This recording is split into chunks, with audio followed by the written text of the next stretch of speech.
কিভাবে নিউজ করলো সকালে রিমান্ড, দুপুরে জামিন, সন্ধ্যায় মুক্তি। হুঁশিয়ারি দিয়ে বলতেছি, আপনারা কিন্তু প্রথম আলোর মতো শর্ট খায়েন না।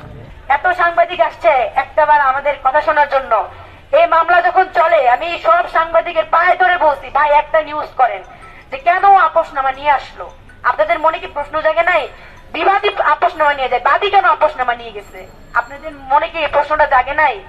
কেন আপনারা এখন আসছেন? আগে কেন আসছেন না? 11 দিন যখন জেলে ছিলাম কোন সাংবাদিক কেন নিউজ করে নাই যে তাহারিমা কেন 11 দিন ধরে জেলে?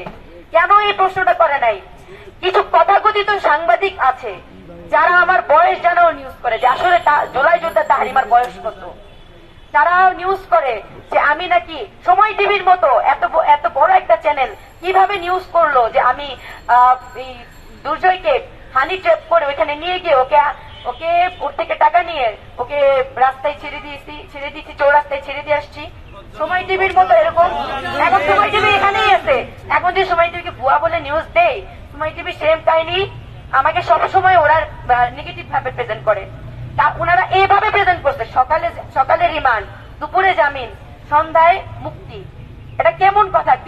কেমন ভাবে এত বড় চ্যানেল গুলা এইসব নিউজ করতে পারে? ইউটিউবের কথা বাদ দিলাম, আরেকটা আছে কালবেলা। হুঁশিয়ারি দিয়ে বলতেছি, আপনারা কিন্তু প্রথম আলোর মতো শর্ট খায়েন না।